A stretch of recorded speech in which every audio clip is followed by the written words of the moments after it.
Hello and welcome back to the MEIO Fundraising Team. Today we'll be talking about first year tips and giving you some suggestions of what to keep in mind when you get started with university this fall.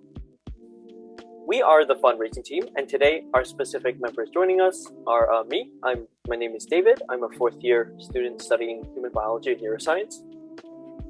And I'm Sankeetha. I'm a fourth year student and I'm studying a neuroscience specialist with a co-op program as well. I'm Rohin. I'm in my third year and I'm studying human biology and psychology. All right, thank you. And so you can see that we're a group of pretty upper year students, and we're just going to give some suggestions that have worked for us in the past and stuff we wish that we probably had in mind when we were entering our first year student. All right, so we're going to start off with some general tips we had, just some like standard things we wish we did more in our first years, just stuff like that made our lives easier. So first of all, I'd like to suggest that you get involved. So this would be stuff like applying for club positions, work studies, scholarships, awards. A whole bunch of different positions are out there offered by the university, whether it's like research assistants, like club vice president positions, first year representatives. There are just so many things you can apply for, and at the end of the day, you never know if you're going to get into something until you apply, right? And Exactly. So especially in my first year, there were so many times where I saw something and I was like, okay, there's no way I'm going to get into that. I'm not even going to bother applying. And then at the end of the day, like I applied in my second year and they're like, oh no, we would have taken you in first year with this kind of resume. So you never know, right? Just always at least try your best to get involved. Yeah, and just to add on to that, try to get yourself involved, like even through social media pages. That's often where you'll see a lot of postings for different clubs. So if you can join the pages for like your graduating class on like Facebook, you'll see lots of different postings for first year reps. And because those positions are specifically for first years, you don't even have to worry too much about having any experience because they don't really expect you to, because it's your first year. That's great, thank you. And we'll also link the Ulife website, which is the university's primary sort of like club directory. And you can also use that to find clubs you're interested in. So we'll have that in the description for you as well. Yeah, awesome. So in addition to getting involved, I think it's really important to remember self-care in the process. So it's really easy to get really caught up in academics and, trying to get really, really involved in your first year, but then you often put like your mental health and your physical health on like the back burner and forget about it. But make sure that you don't push yourself too hard in that first semester. It is a real learning curve. You're going to be changing the way you study, your time management, and some of you might be living away from home. So there's a lot of different changes you're going to be having. So be easy on yourself and try to make sure that you do schedule in some breaks to give yourself that time to take care of yourself as well while you're studying and doing all these other activities too. Absolutely. Yeah.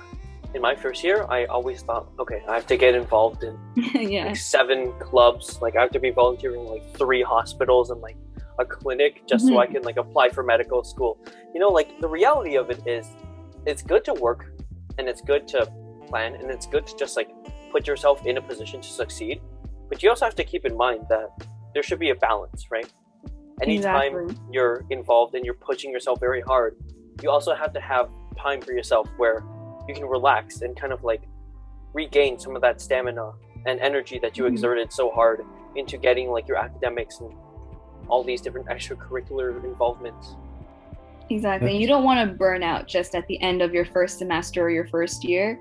So once you start learning how to implement that self-care, like in first year, that will be so helpful for you like in your upper years because it only gets more challenging. So if you learn those skills now, it will definitely be beneficial for you in your upper years. And even if you decide to do grad school or anything else after, that's something you can literally take with you for your entire life. Exactly. And like that break is good because like at the end of the day, like you don't want to like look back at your life and be like, oh, I was just in the books. Like you want to enjoy, like go on Netflix, watch some Brooklyn Nine-Nine, enjoy your life basically. But yeah. The best show ever. Yeah, exactly. Maybe sprinkle in some like Disney Plus or like the Raptors game once in a while. I think you're in business, right? Definitely. All right. So like another general tip is like your first semester and your grades in your first semester, it won't determine how your entire studies will go. So like check out the resources around you. For instance, the academic advising and career center, or like facilitated study groups. So like generally for each class, or like for some classes, they have FSGs where like you're put in with a TA, and like you can ask them questions, and then they'll go over like topics with you. So that could be like extra help for you or extra preparation. You can also go to office hours, talk with your professor, ask him or her like any questions you have, and your TAs in general too. Remember, like don't put too much on your plate. Enjoy your lives.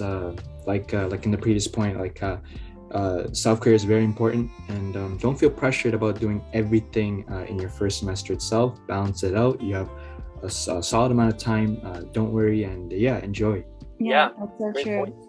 Yeah, I remember in my first semester, I had my first biology midterm, and it was like not where I anticipated that my mark would be compared to like how I did in high school. And it really made me feel or question myself about whether I was in the right program, whether university was like the right choice for me. Like that imposter syndrome was very much real. So I think it's very normal to, maybe score lower than what you anticipate on your first set of midterms. And don't let that discourage you. Just know that it is a normal process, and you will learn how to, better manage your time. Or like Rohin mentioned, like you'll find those resources that are really beneficial for you. So for me, it was the FSGs. I went to all of the FSGs after for that biology course, and I got to do all these practice questions for ahead of my next midterm, and that really paid off. So yeah, don't get discouraged by those first set of midterms. Absolutely, yeah. I just wanted to mention, like, your facilitated study group leaders, sometimes they're not always TAs, right? Sometimes they're just students that, they did well in the course previously, and so they're applying to kind of help you out, right? And so, like, they're similar to TAs, your professors. These are all people that are very happy to help you out most of the time. You always hear that kind of, like, stereotype that, like, professors are people too, right? And at the end of the day, people say that for a reason, because they are people. They are just people like you and me that want to interact with others, right? They're willing to help you out. They may be busy, but they're not like mindless people who are there to like try to ruin your life, right? That's not true. Yeah. They're out here to help you, try to help you to learn. So feel free to talk to them. Don't be afraid. In my first year, I think I talked to maybe one professor, and it really like felt like I was like interviewing them, like I was interviewing a celebrity, right? But at the end of the day, it's not like that. In my fourth year, like I'm talking to professors like, just another student, right? Because at the end of the day, you're basically in the same field, right? They might just have a couple of years of extra experience, maybe, who knows, one day you'll be a professor too. And then you'll be thinking, oh, why are these students all scared of me? But yeah, honestly, don't be afraid to make use of your professors and TAs office hours. Just feel free to ask them questions. Yeah, and definitely you can kind of start like, maybe a little bit slower. So maybe if you're afraid to talk to a professor, maybe start by just going to FSGs, because that's literally just upper year students that are running it. So maybe that might be a little bit more comfortable for you. And then maybe start talking to TAs, because those are just graduate students. And then maybe work yourself up to professor if you're not very comfortable. So I know for me, like I was definitely not comfortable talking to professors in first year. I just felt like I wasn't knowledgeable enough to like have conversations with them. But then I quickly realized like you don't really need to know everything to talk to them. They're really just there to help you answer your questions. But yeah, definitely like use these resources. Yeah, I love what you mentioned there.